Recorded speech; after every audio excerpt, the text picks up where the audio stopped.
Bismillahirrahmanirrahim. Welcome guys to my YouTube channel. Today we are going to start our 21st lecture that is about membrane transport mechanism from the third chapter of biology, that is cell and subcellular organelle. In this video we will discuss the types of transport along with their diagram. So let's begin the video. जो first point हम discuss करेंगे that is membrane transport mechanism. इसकी importance क्या है, ये होता क्या है, इसके मीनिंग क्या है। तो जब हम ट्रांसपोर्ट की बात करते हैं हम कहते हैं कि सेल के अंदर मूवमेंट वो चाहे इनसाइड द सेल हो या आउटसाइड द सेल हो, चाहे वो चीज़ सेल के अंदर आनी हो कोई भी सब्सटेंस या सेल के बाहर जाना हो, तो वो एक बहुत ज़्यादा इंपॉर्टेंट स्टेप होता है, फंक्शन होता है सेल के लिए, जो कि सेल मेंटेनेंस में इंपॉर्टेंट प्ले करता है रोल। फिर हम बात करते हैं कि ये जो मूवमेंट है ये न्यूट्रिएंट्स अपटेक के लिए भी नेसेसिटी होता है, क्योंकि अगर सेल को किसी न्यूट्रिएंट की ज़रूरत है तो वो मूवमेंट जो है वो वो जो सब्सटेंस है वो उसकी सेल के मेम्ब्रेन से जो है वो अंदर की तरफ पास आउट हो जाएगा। ये इनसाइड द सेल जो है ये ट्रांसपोर्ट है। वेस्ट एलिमिनेशन के लिए भी यूज़ होता है, गैस एक्सचेंज के लिए भी और सिग्नल ट्रांसडक्शन के लिए भी ये सारा जो है ये प्रोसेस यूज़ होता है ट्रांसपोर्ट मैकेनिज्म का।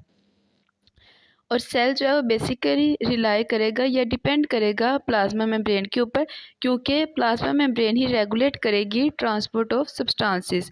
प्लाज्मा मेम्ब्रेन ने ही ट्रांसपोर्टेशन को रेगुलेट करना है, मेंटेन करना होता है।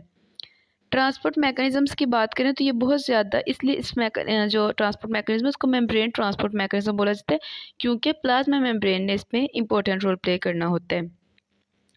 प्लाज्मा मेम्ब्रेन की बात करें तो वो एक बहुत ज़्यादा इंपॉर्टेंट स्टेप है, क्योंकि उसने होम्योस्टेसिस भी मेंटेन करनी है। होम्योस्टेसिस का मतलब ये होता है इंटरनल कंडीशन को स्टेडी रखना, बरकरार रखना। जैसे अगर कोई भी सब्सटेंस रिलीज हमने कोई चीज़ खाई तो सेल के अंदर उस चीज़ की वजह से जो एन नहीं है, सोडियम है, उसकी कंसनट्रेशन ज़्यादा हो गई है, नॉर्मली कम थी, ठीक है, लेट्स सपोज कि उसके अंदर कम थी, लेकिन कुछ ऐसे मैकेनिज्म या ऐसा खाना खाने की वजह से जो है सेल के अंदर उसकी कंसनट्रेशन जो है वो ज़्यादा हो गई है।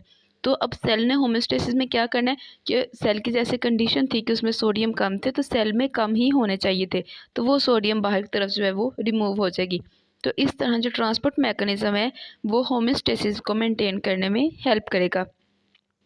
न्यूट्रिएंट्स हासिल करने के लिए सेल को अगर न्यूट्रिएंट्स की ज़रूरत है, अगर किसी चीज़ की कमी है तो सेल उसको अपने अंदर जो है वो एक्वायर कर सकता है, हासिल कर सकता है, तो वो इसके लिए ट्रांसपोर्ट मैकेनिज्म को यूज़ कर सकता है। अगर कोई वेस्ट प्रोडक्ट जैसे यूरिया, नाइट्रोजन वेस्ट जितने भी प्रोड्यूस हो रहे हैं तो इसको एलिमिनेट कर सकता है, निकाल सकता है सेल के अंदर से, या इन्वायरमेंट के साथ कम्युनिकेट करने के लिए ये इंपॉर्टेंट होता है मेम्ब्रेन ट्रांसपोर्ट मैकेनिज्म। हमने इसके मीनिंग देखी है और यहाँ पे इसकी इंपॉर्टेंस देखिए कि ये क्यों इंपॉर्टेंट होते हैं। अब हम देखते हैं इसकी दो टाइप्स कि ट्रांसपोर्ट मैकेनिज्म की कौन सी दो टाइप्स है।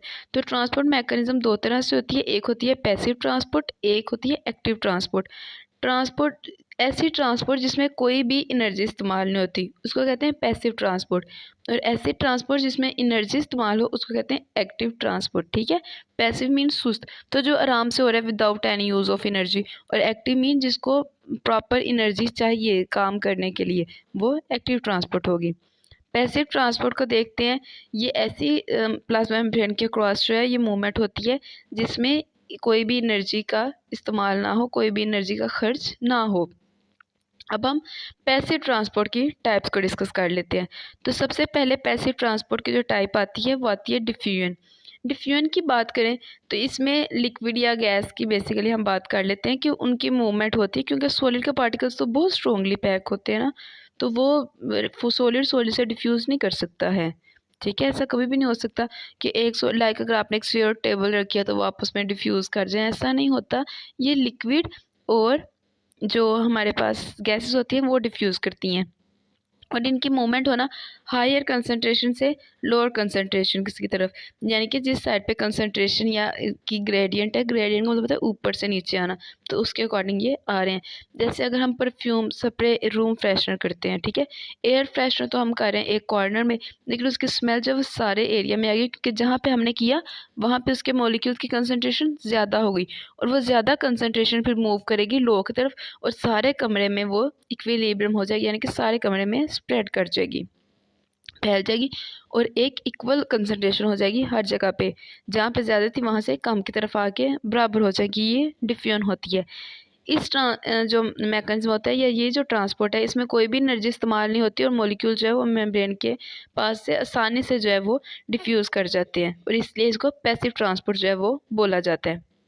अगर हम इसके डायग्राम की बात करें तो ये इसकी डायग्राम है, जिसमें हम देख सकते हैं कि एक साइड पे जो थे वो पर्पल मॉलिक्यूल ज़्यादा थे, ये देखें, और एक साइड पे जो है वो ग्रीन मॉलिक्यूल ज़्यादा हैं। ये अब यहाँ पे ग्रीन मॉलिक्यूल ज़्यादा हैं और पर्पल कम है, और यहाँ पे ग्रीन जो है वो कम है और पर्पल ज़्यादा है। तो ये क्या होगा, ये आपस में चेंज हो जाएंगे। जहाँ पे पर्पल अब यहाँ पे ज़्यादा है ना, तो ये अंदर की तरफ आके यहाँ पे ज़्यादा होना शुरू हो जाएंगे, और एट दी एंड ये दोनों बराबर हो जाएंगे। और यहाँ पे ग्रीन जो थे वो कम थे, ठीक है।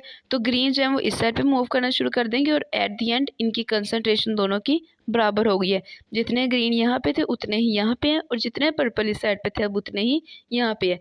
तो ये डिफ्यूजन हुई है, ये बराबर हो गए अब सारे, तो ये डिफ्यूजन थी।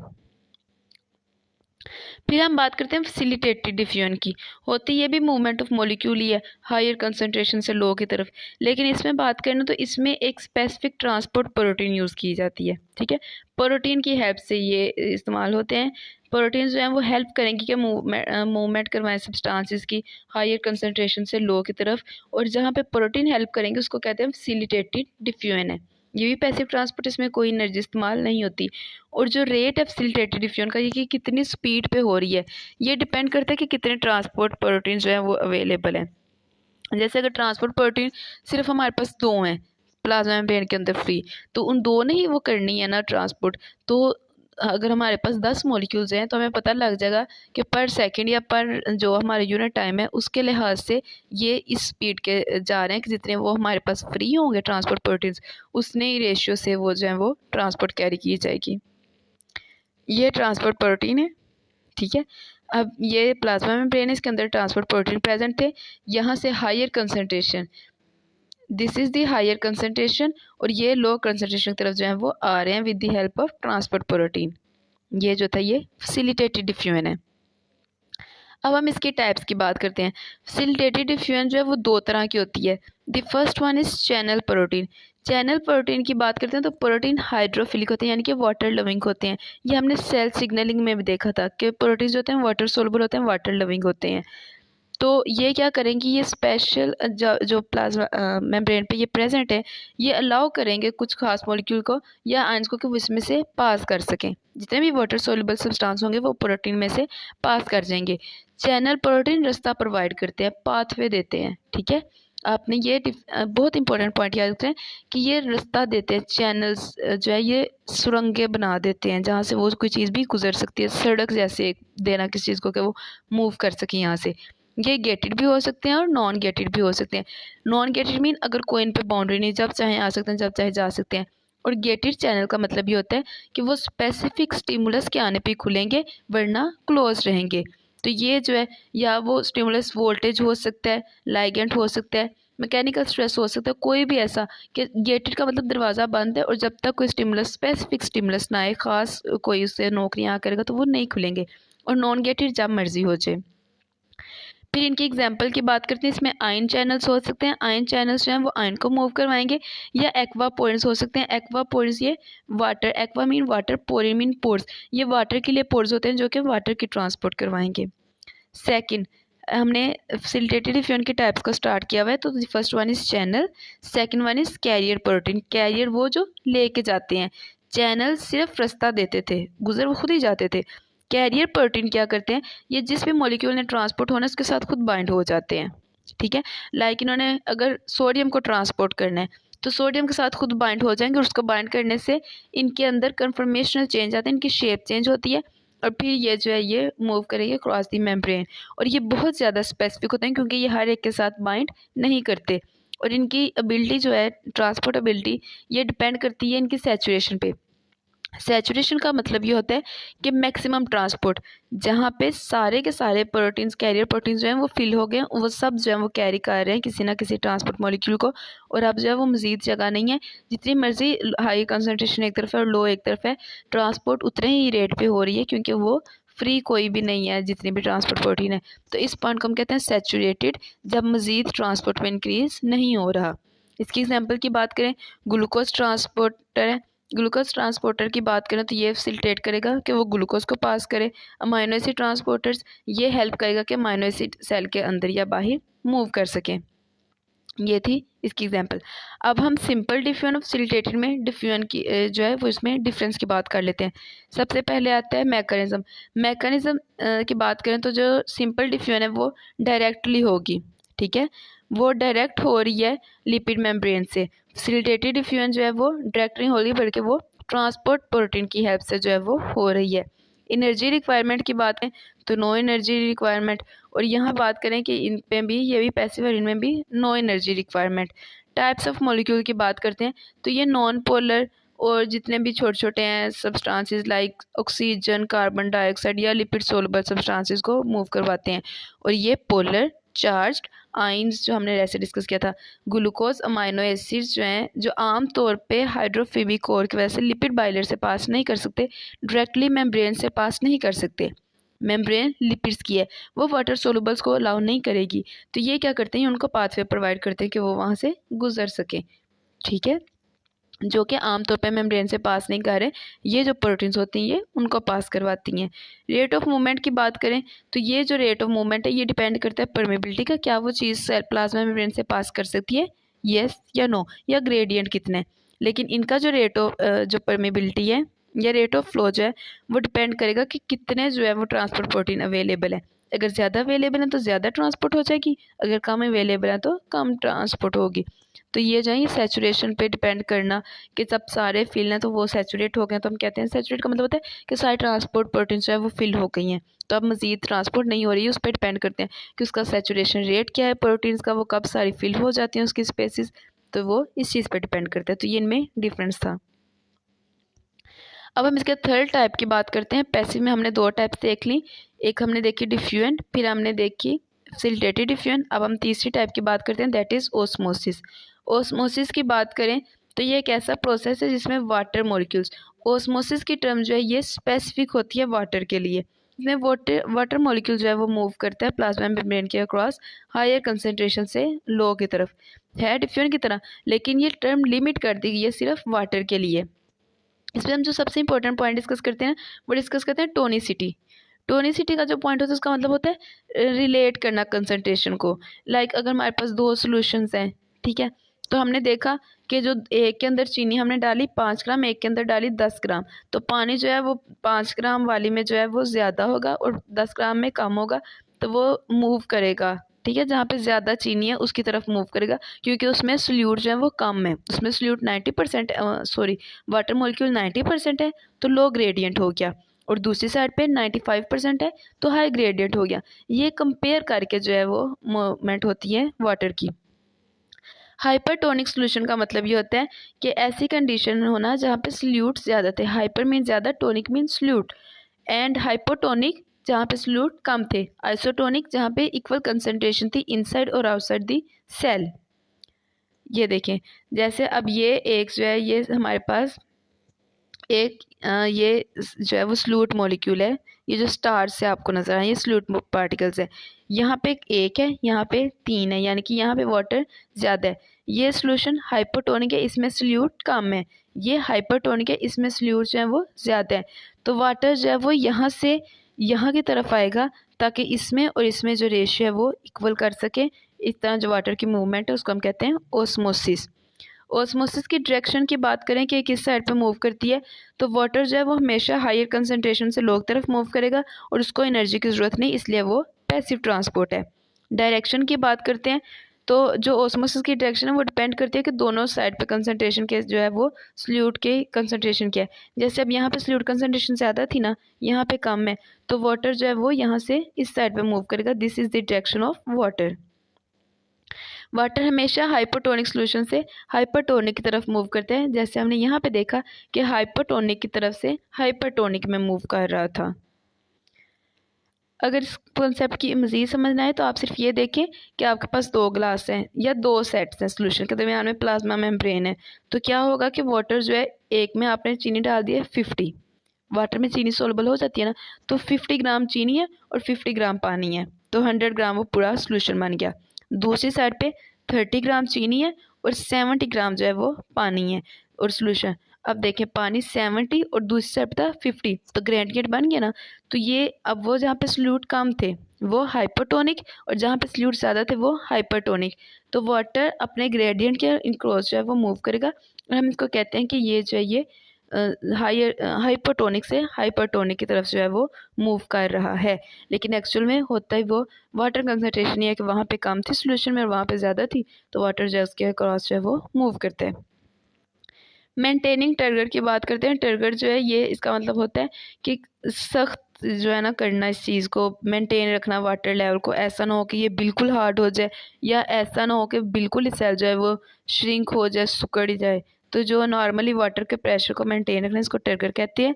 तो ओस्मोसिस जो है ये सिलेक्टिव परमिएबल मेम्ब्रेन के थ्रू होती है जो कि अलाउ करेगी कि सिर्फ वाटर मॉलिक्यूल पास करे, सारे सल्यूट पास ना करें। ऐसा ना हो कि वाटर के साथ सल्यूट भी आना शुरू कर दें और फिर वो जो है वो कंसंट्रेशन चेंज हो जाए और वाटर को अपनी डायरेक्शन जो है वो चेंज करनी पड़े। ओस्मोसिस टर्गर के अंदर बहुत ज़्यादा इंपॉर्टेंट होते हैं और इसलिए ये प्लांट में जो है वो प्रेशर के तौर पे या बैलेंस के तौर पे काम करता है, क्योंकि उनमें एक ख़ास किस्म की जो है वो ताकत होनी चाहिए, स्टिफनेस होनी चाहिए सेल में। ऐसा नहीं होना चाहिए कि थोड़ी मतलब सेल डीफॉर्म हो रहे हैं बार बार, तो टर्जिडिटी होनी चाहिए। तो ये प्लांट्स में टर्गर का बहुत ज़्यादा इंपॉर्टेंट रोल है, क्योंकि प्लांट्स में वैक्यूल होते हैं, वैक्यूल टर्जिडिटी को मेनटेन करते हैं।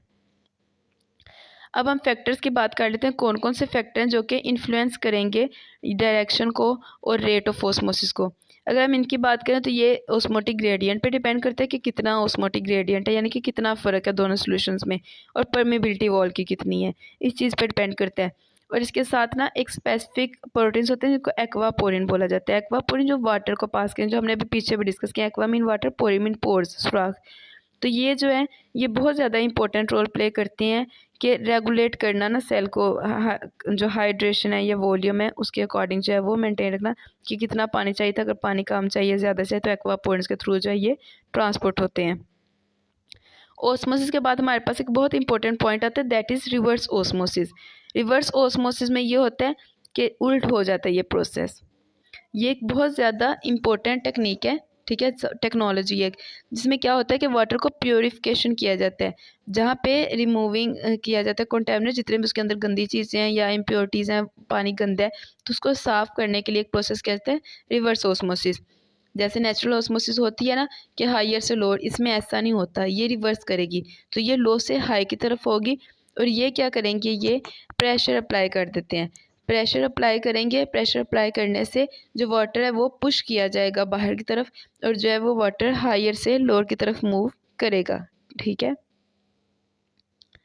तो solute concentration, from a high to low solute concentration, water concentration नहीं, जहाँ पे सल्यूट कंसंट्रेशन जो है वो ज़्यादा या कम में, ये उस पर डिपेंड करता है। तो उस सल्यूट से ये कंपैरिजन कर रहे हैं, लेकिन इसका मतलब यही है कि ये जो है ये हाई लोअर से हायर की तरफ जाता है। ओस्मोसिस की बात करते हैं।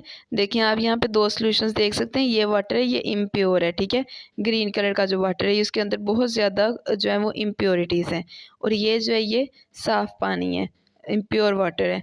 तो यहाँ पे क्या होगा, नॉर्मली वाटर क्या करेगा, इसकी तरफ मूव करेगा, ठीक है, इम्प्योरिटी की तरफ, क्योंकि यहाँ पे वाटर कंसनट्रेशन कम है, सल्यूट की ज़्यादा है, हाइपरटोनिक है। तो वाटर हाइपरटोनिक से हाइपरटोनिक तरफ मूव करेगा, तो वाटर फ्लो इस साइड पे होगा। लेकिन यहाँ पे ऐसा नहीं होगा।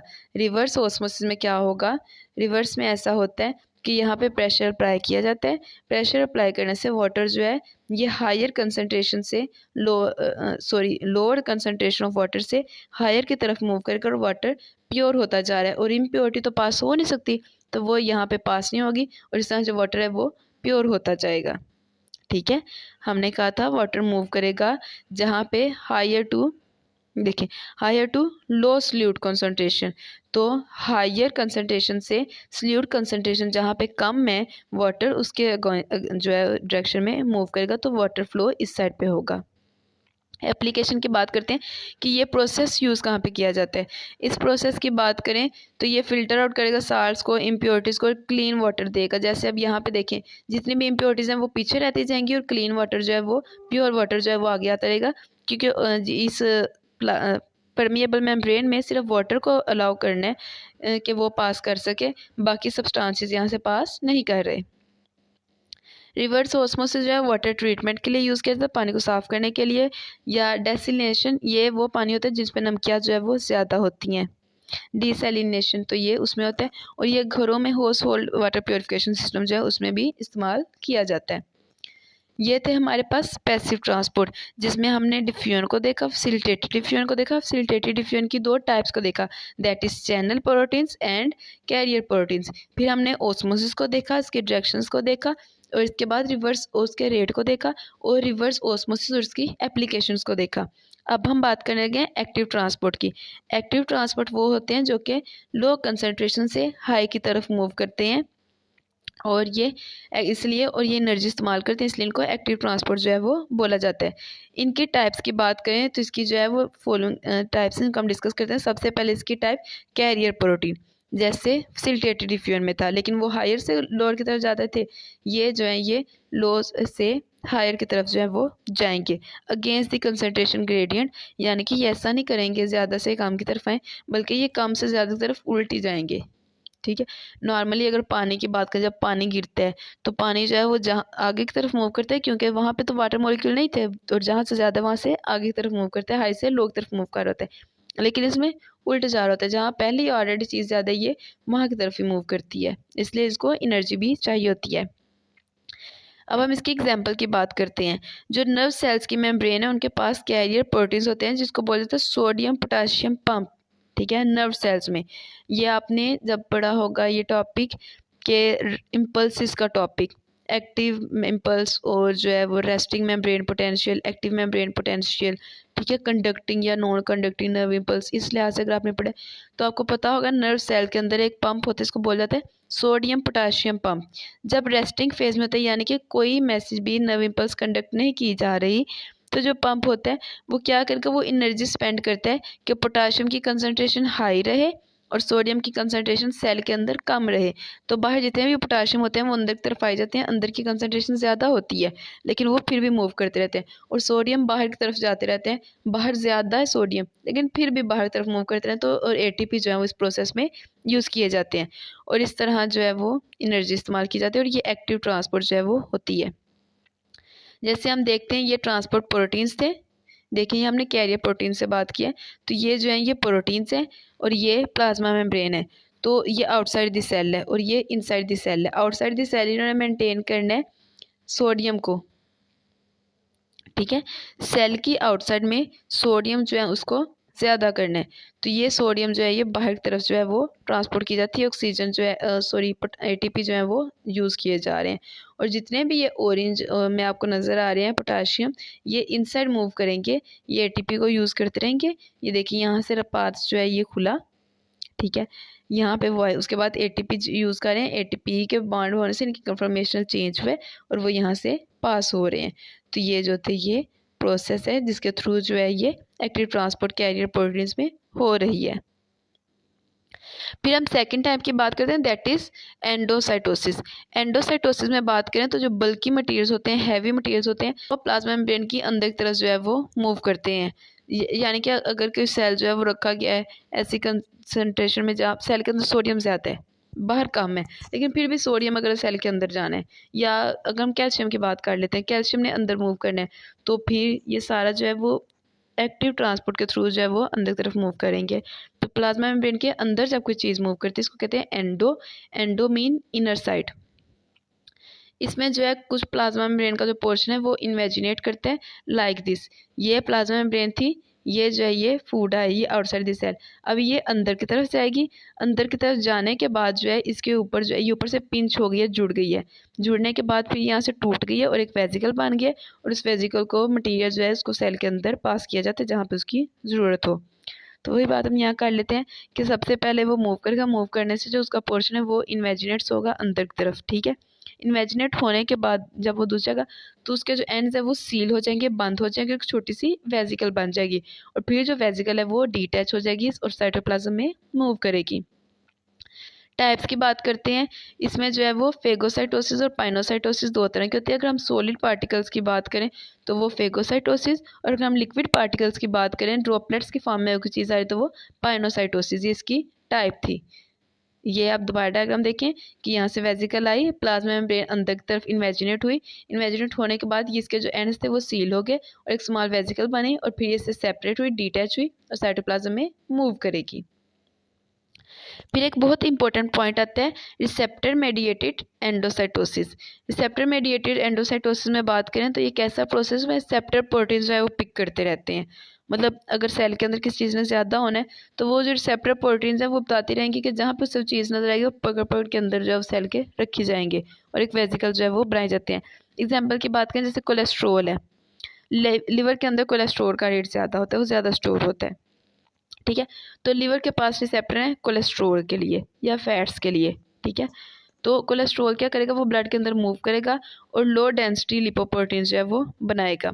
जो रिसेप्टर प्रोटीन्स हैं सेल के, वो फ़ौरन से रिकॉग्नाइज करेंगे कि ये तो एलडीएस जा रहे हैं या जो है ये लो डेंसिटी लिपोप्रोटीन्स जा रहे हैं।